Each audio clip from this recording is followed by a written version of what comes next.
local councils to achieve outcomes for LGBTIQA+ inclusion. What I might do is introduce myself and my fellow speakers. I've got a few questions for them, and then we might flip the cameras off and we can have a bit of an informal chat around how what our approach is to engaging with councils going forward, whether we are ourselves looking at running for council, like I know a few folk in the room are, or whether we are somebody that wants to have some influence in the next Ballarat City or other councils across the state. So I'll begin with Daniel to my left. Daniel's a councillor and former mayor at Ballarat City Council, and he chairs Council's LGBTIQA+ Advisory Committee, which he played an integral role in its formation. And during his time on council, he spearheaded the development of the city's inaugural LGBTIQA+ inclusion plan, and he's also the Vice President of Bisexual Alliance Victoria and the first openly bisexual councillor in the city. And to my right is Jan Farrell, who's a former councillor at Geelong City Council, where she played an integral role in getting council to fly the rainbow flag for marriage equality, one of the first councils in Australia to do so.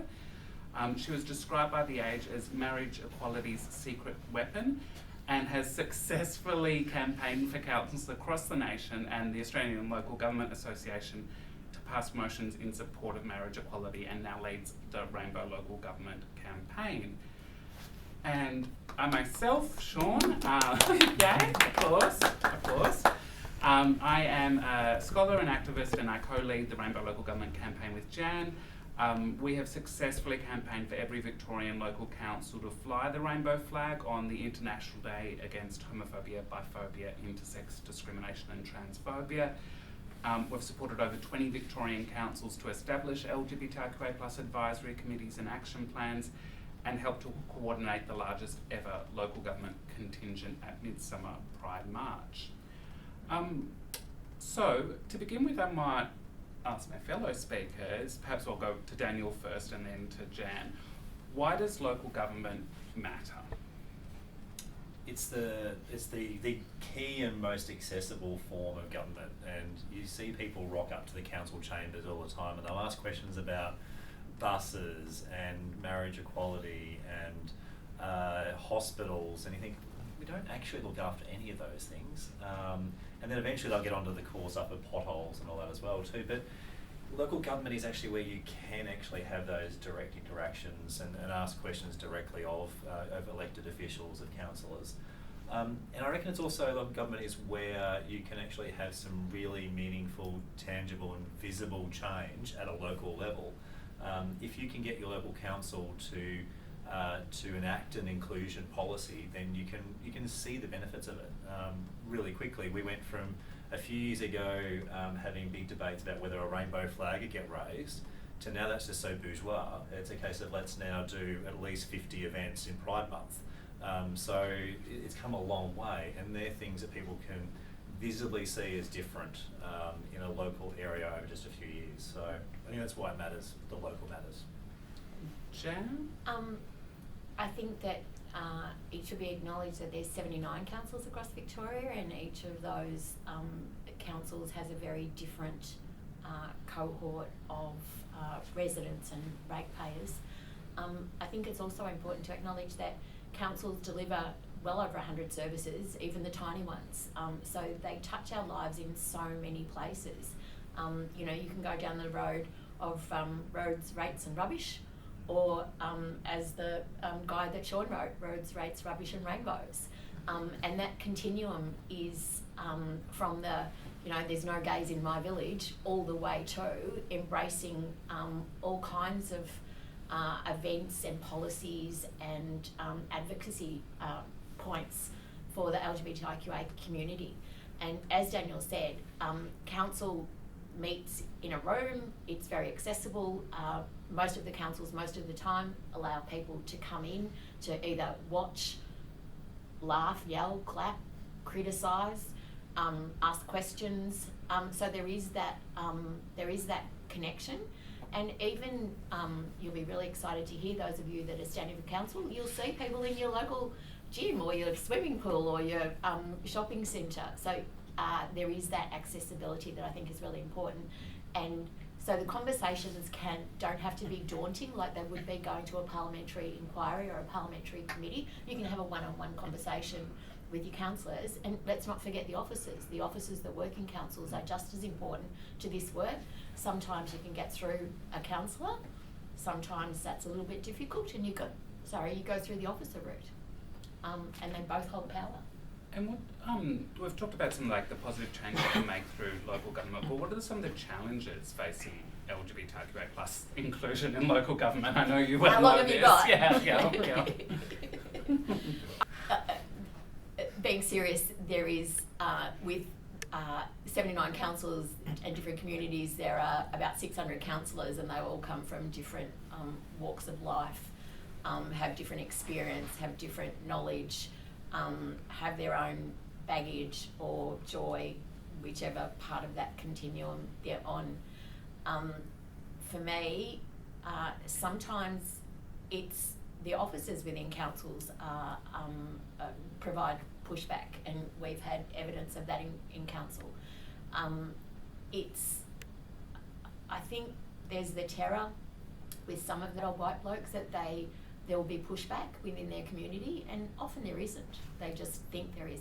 And one of the sad things I think about the current state of local government in Victoria is that we know that there are councillors who aren't out to their communities because they feel that would not get them elected or re-elected. And I think that's really sad. Been there, done that for my first term. Anyway, I wasn't out my first term, and it was only my second term of council that I was out. So and felt comfortable doing that. So I get what you're saying. Yeah. And how did you? You mentioned Ballarat City Council's come a long way from having, difficult debates about even the most simple things of flying a flag to now, I think, in a lot of ways being a leader in Victoria, if not nationwide, in terms of LGBTIQA plus inclusion. How did we get from where we were to where we are now? How did you overcome those challenges as a council or as a council group? I think data helps because, as Jan was saying, it's easy to think that we aren't here. There's a lot of us. We think it's about 10% at least of our population identify as somewhere in the queer spectrum in Ballarat. It's probably more than that, who knows? This is the thing, is we don't know, we don't have the data, and it's really easy for some more conservative, I'll say, councillors just to say, look, it's not an issue for us as a city. Well, bloody hell, that's 12,000 plus people in our city. Absolutely, it's an issue. By understanding the data and the impact in both a negative and a positive way is important. We need to understand the data around some of the negative health consequences that a lot of people in queer communities face. And we've started to get our head around that a little bit. And we also need to understand too the positive side of it too, that when you can turn around some of those negative things, and even when you can position a country city like Ballarat as a progressive place to come and live and work and visit, then there's economic benefit to it as well too. So I'm a data nerd, numbers help. Yeah, and I think it's that coming at it at whatever argument gets us to the end. Evidence-based. Yeah, you're the scholar, exactly. so Yes. what do you think? Yeah, I absolutely. I think when we were able to have that data to say actually 10% of Ballarat folk identifies LGBTIQA+, and what we also know as researchers is that number is just what openly identify in the survey form. That changes conversation. Suddenly it's not, oh, well, I don't know anybody LGBTIQA+, or those people don't live here, which some rural councillors do think that we aren't in their communities, and I think that then opens people's eyes. But it's also, I think the data is incredibly powerful, but what I also learn more and more is that it's personal stories as well too that matter. It's having that data can drive some people, but having that personal connection to say, I'm a person that lives in your community, that can be incredibly transformative. And I suppose for the folk that are here, going in there, asking that question, speaking at a council meeting, speaking with your councillor behind the scenes as well too, is incredibly powerful, I think. And at a national level, the census still doesn't count LGBTIQA folk in the census. So last June we took a notice of motion to the meeting of all the local governments in the country. It's called the Australian Local Government Association, and we put up a notice of motion that they would support, they would write a submission into that inquiry, and that they would support LGBTIQA people being counted in the census. That to me is just so basic. Like, why would anyone push back that? And you know, hopefully in 2026 it happens, but there's no confirmation of that yet. Yeah. I also wanted to touch on the culture wars that are currently happening against LGBTIQA+ people and LGBTIQA+ inclusion that are playing out on an international level, but also to some extent in local governments here, and we've seen that here in Ballarat. We've seen it in councils across the state, you know, in some cases far-right groups storming council meetings and the like. What can we do to combat these culture wars? I think we start by acknowledging that these people have always existed. They've been racist before they were homophobic. They've been misogynistic before they were racist. They've existed in our society for a long time. COVID coalesced what I call the cookers, and COVID finished and they need a new fight. These are the people that fight. And so I think there's an acknowledgement that the LGBTIQA community is cohesive isn't the right word. What I'm looking for is now a power. And so as were the migrants in the 50s and the other migrants, and when women started to come to power, they became a focus for these people. And I think that's exactly what's happening now, that you know, they love to hate, and so they've found someone to hate. What we do about it, I think it comes back to so many stories. Like, you know, the LGBTIQA people have to talk to people in the community and say, this is how this makes me feel. Not, aren't they terrible, but do you know how I feel today? And I think that it's really, I have a view that it's hard to hate someone you know. You can hate at a distance, but if someone's in the room with you having that conversation, that's really difficult. And we learnt that through marriage equality. There was a great unknown that was, you know, gay men wanting to get married. And when those gay men came into the room and talked to, you know, other people in the community, it was kind of like, oh yeah, it does make sense. And that's how we got to where we got. Mm-hmm. And I wonder whether I often reflect on how we managed to win marriage equality through a public vote, and then we failed so dismally when it came to a voice for Aboriginal people. And I wonder whether it's that not knowing.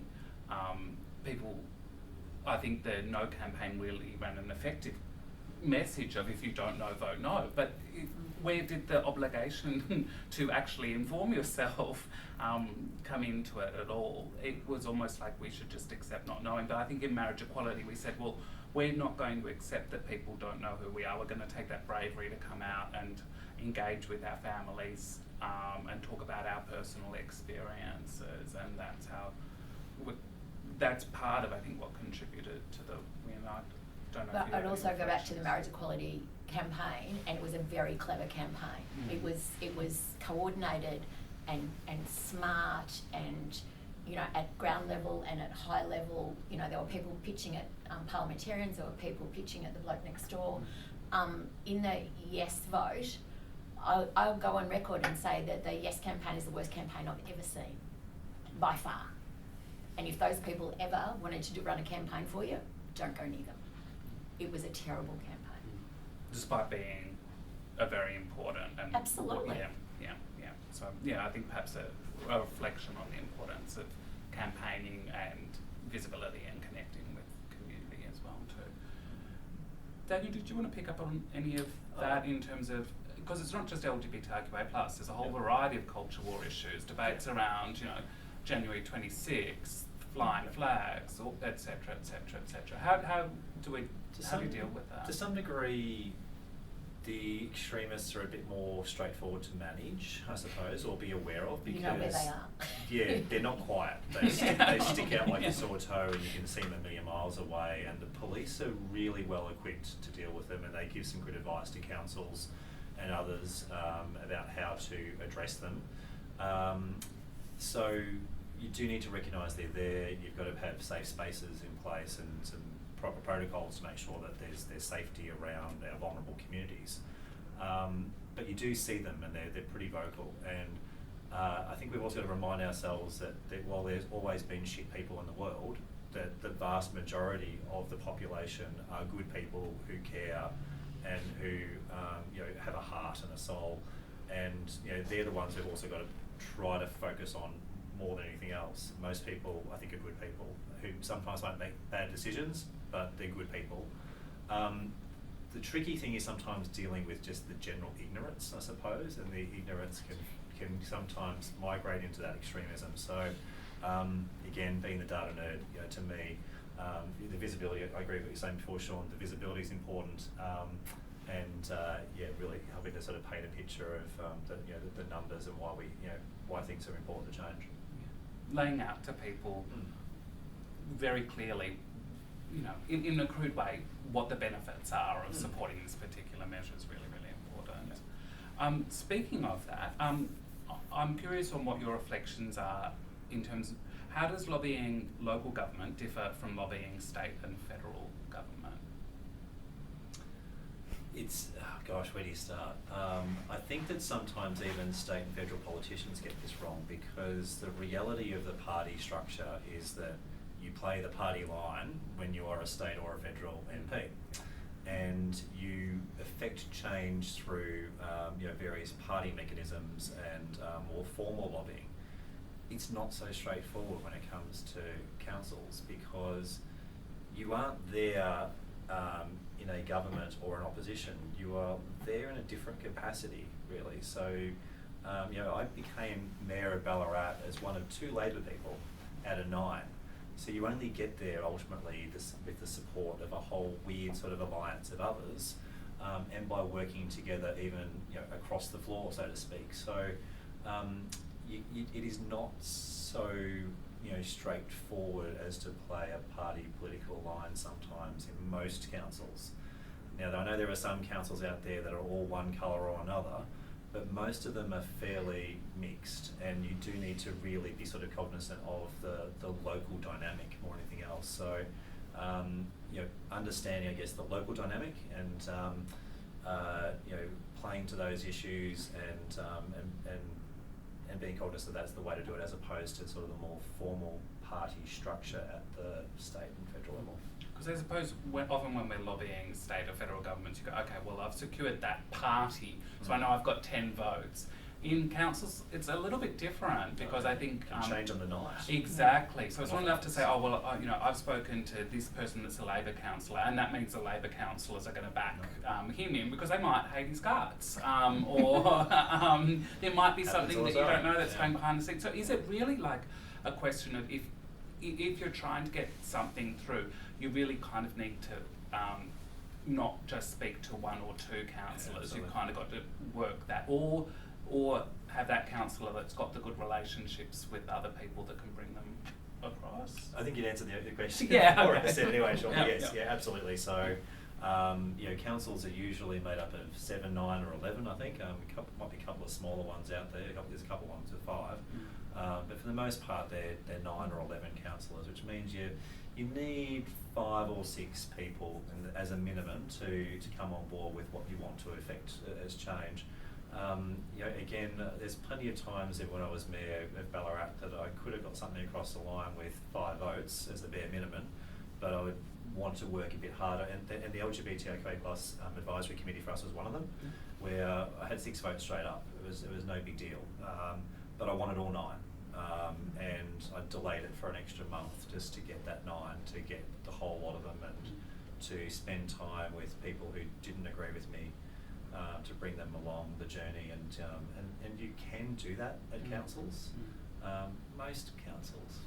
I know there are a few that won't budge, but that's what I like about local government, I think, is that you can sometimes sway a different political party, with good argument at a council level. And it's significant to have not just that bare majority, to have that whole of, or at least near the whole of council buy-in, because it gives that big work statement. security going, and a big statement. Yeah, and you're right, and also, let's not take anything for granted. Things can change the next council term anyway, so it makes sense that we possibly can to get a unified cross-party position on something. Yeah, and I think we've seen in our experience times where you think you've got it, but then somebody calls in sick of the night, and because you haven't done that work, because you thought you had your majority, it slips away from you and then it's lost. Jan, did you have any thoughts on how how to effectively lobby local government? I wrote notes on this one. Oh, go for it, yes. Someone can go. So what you're running is a mini campaign. It's a campaign to get a person, a champion, and then a group to do what you want. So step number one is research. Understand the council, as Daniel said, who's who in the zoo. Whether there are alignments, whether there are haters, lovers, whatever you've got, but understand who's who in the zoo. Also understand what you're trying to do. So do research on what you want. Has another council already done it? Has another council done it well? Has another council done it badly? So this is my ask, and these are the people that I'm going to deal with. And during that, find your allies. So, you know, I know we're talking about LGBTIQA issues tonight, but say it was a local park and you use it for exercise, but someone else uses it the playground, and a school uses it for something else, and there's Tai Chi in there. So find the people that share the outcome that you want. And then the next thing I'd say is establish a relationship with the councillors, and it might be councillors, it might be officers. You can go into that organisation, both or one, but establish a relationship. We don't like it when someone walks up to us and says, "Hello, I'm Jan, I want you to do this for me." What we need is for them to understand who we are, that we're a person of integrity and confidentiality, that we're doing this because of who we are and what we need. We're not confrontational, so you need a relationship, and whether that relationship is with several of the councillors or one of the councillors, you will figure that out from your research, like what's the way in. And then the last one would be, and I would always say, and Daniel, I apologise for this, but this is one of my mantras, always back the horse called naked self-interest. What can you do for the councillor if they do this for you? You know, you're in an election year. How are you going to recruit your councillors this year? Who's in your team? Who's not going to be in your team? Be careful how you do that, because you don't want to put someone off, but there are champions within your candidates. And the last thing is, once you've done your research and you've got a relationship, then make your pitch, and make your pitch clear. What is it I want? What does the outcome look like? Who's it going to affect? Where is it going to happen? How much is it going to cost, if there's a cost involved? Like when we talk about an LGBTIQA advisory committee, is there a need to resource it with a council officer, you know, 2 days a month or 1 day a week or whatever it is? Have that as part of your pitch. I'm not making this stuff up. I've done the work. I will help you, because I'm already there. I just need to get you there. So they're the things that I would say are important when you deal with council officers and councillors. I'm glad someone did some research and notes. So, but Yeah, that's not research. That was in their car before I came in. But one thing I'll add to that too is that the best people who lobby us also black hat it beforehand. They know what all the opponents will say about their idea, and why your idea is. That down. Who's against it? Yeah, why your idea is dumb. Yeah. And you're right, Jen. It's often that a conservative might shoot down your brilliant idea if it's just too costly. So if you've actually thought that through, so everything you said about research, I'm going, yeah, absolutely. But also research what the others, the anti-side would say as well. Yeah. Yeah, it's a good point. I might go to a sort of a final question, and then we'll switch off the cameras and open it up to the floor. But we do have, as Jan flagged, local council elections in Victoria this year. So my question is why should LGBTIQA plus people run for local government? Do you want first, Jan? I think that's one for you. I'm an ally, not part of the community, so I'm not sure that that's one for me. I didn't realise it until after the fact in my case, because the first time I ran for council I wasn't out. The second time was only just like a couple of months beforehand. I thought, oh, bugger it, if people don't vote for me, whatever. And I'm sort of glad they did, even though I just got across the line in the end. But it mattered because I didn't realise that the visibility is important until after people told me that. Maybe I was just too dumb to realise, but for me, you know, that was important in the end, and I actually sort of realised as others sort of, you know, coached me a bit more that that being visible as a member of the LGBTIQA+ community is important.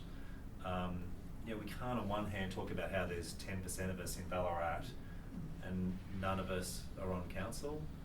There's probably been heaps of queer councillors before me, I bet there was, but haven't had the ability to be out and visible about it. So I actually reflected that I actually feel for those councillors who before me who I bet were queer and weren't able to be their true selves and to let their community know who they are, why they're important. And you know, for us, I guess, to be able to put a face to it helps. It feels like a bit of a burden at times as well. So it's part of the, you know, for me, I'm happy to be stepping down at these elections, but equally, part of the reason why I'm happy to do this is I can see that there's others who are ready to take over, who will fill that space. Who there are other, you know, good queer candidates who I hope get up and hope get elected.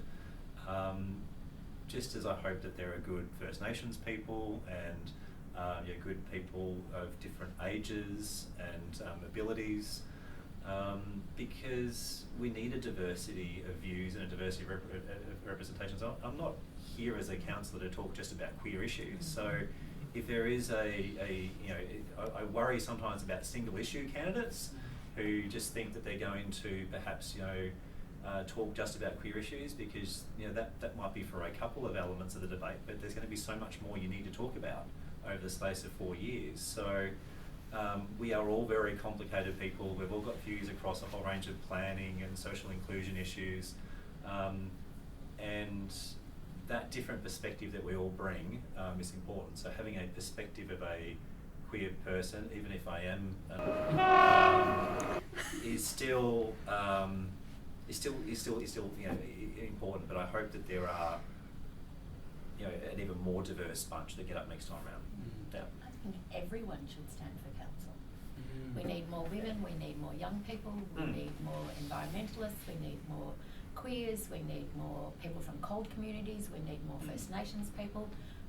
I think it's something that every intersectionality is underrepresented. That's why there's so Yeah. And it tends to attract retirees because it's demanding on time.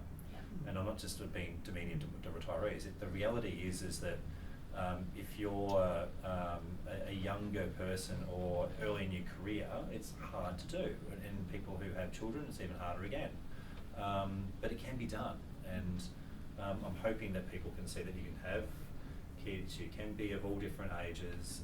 There's a lot of reasons why you can't do it, but hopefully you as a councillor can tell your council that you're the bloody councillor, you're the one that actually sets policy, and as a result you want a friendly environment that allows a whole range of people. Jen, I agree completely, you know, cold community, First Nations people, you know, make that council chamber an accessible place for whoever you are. And it's unfair in some ways, but I think it takes people of diverse backgrounds to be able to change councils, to be more accepting of the next person that comes into that position. I just want to pick up on something, is that when I speak to a lot of queer folk that are running for councils, is that question of how does my queerness play out in a council campaign? And a lot of people feeling nervous about being pigeonholed as the queer candidate, or is it something that I proactively talk about, or is it something that I keep to myself? How, you know, having gone through that in 2020, what some of your insights into how to manage that? I mean, you have to be honest about it, and for me, I wish I could have been out and honest about it the first time round in 2016, but I wasn't ready for that. But when I was in 2020, maybe I had a bit of a cavalier attitude of like, you know, whatever, you know, if they elect me, great. If they don't, so that probably helped to some degree. So you need, if you are in a place where you can be out and honest and clear about it, then you should do that. But equally, if you're going to depend upon 10% of the vote, you're in a bit of trouble. Yeah. You need to have a diversity and a range of issues, because you'll probably find that there's a heap of other allies out there who will support the fact that you are a queer person, but that's not enough. People also do care about their parks and their gardens and their sports facilities and bloody potholes, and all that sort of stuff. So you do need to address those issues as well. So I guess my shorter answer is be clear and honest if you can, but also don't be a single issue person. And Jan, just because you kind of dodged the last question, I'm going to put it to you again in a different form. Definitely, we need more diversity in the council chambers. But what is it that's driven you to support LGBTIQA plus people to stand for council? And what have you seen? And what is some things that you've gained from seeing so many LGBTIQA plus people elected in 2016, 2020, and hopefully this year in 2024?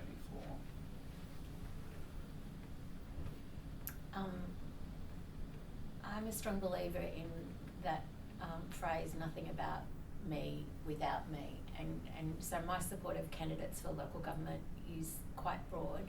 I spend a lot of time with Sean on Rainbow Local Government, but I also work with young people and work with women, and I did a count on the way up. At the moment I'm supporting 7 candidates, not counting you, Jay, because you haven't announced yet. I'm supporting 7 candidates in my local area in Geelong, because I think that having been a 3-term councillor, I know the work that you can do. I know the changes that you can make. So I actually believe that if you are a good and faithful servant to the people that have voted for you, the power that you have, and it's not power for power's sake, the power that you have to influence the lives of the people that you represent, whether that's in your ward or in your council or across the state, is phenomenal. You know, I came at it at a I had always been coming to local government in my 20s, so I decided I was going to be a councillor one day. It took me well into my 50s to get there. I was busy doing other things along the way. But I have a really strong belief in democracy, for democracy's sake, and I think that at council level is where you see it the clearest and the closest and the most influential. Why more diverse people at councils? You know, for one, it's obvious that they bring an experience, but also from the point of view of young people, for young people to see themselves in a position of authority, like a council, is enormously important. Like, you know, you can't be what you can't see. Mm-hmm. And for young people to sit in a and let's not kid ourselves, they don't go to council meetings and they don't watch councils on the online, but they. Well, we have a pretty good view. But they do see, like, one of the things I used to love to do was go out to schools and talk about what it was like to be a councillor, and you know, and talk about democracy, because it's democracy. And the people that don't engage in democracy are leaving it to the cookers and all the other people of the world to make the policy, decide where the money goes, affect people's lives. So I think it's an incredibly privileged position, and I think that, like, everyone should have a crack. Absolutely. And I think, just to close it out, from my perspective, is I think, and what drives a lot of the work that what drives a lot of my motivation for the work that we do in Rainbow Local Government is when you see those young people at a flag raising ceremony in a small rural council that are so touched to see that moment where they're seen and recognised by their council, and to see the councillors, to see that gift they're giving back to their LGBTIQA+ community, which is to say that you're celebrated and you're recognised and you're loved here. I think those are the moments that make it so important. So I think that's a good point to close this evening's session on. Just a couple of things. On the point of visibility, we are at the moment fundraising to have a plaque installed in Ballarat to celebrate the passage of marriage equality. We've worked with the council to identify a location that is near to where people gathered when marriage equality was passed. You can scan the QR code that's on the back of my head, or behind my head rather, if you would be able to donate in some way, and we'll leave that up post this. And we will close this up now.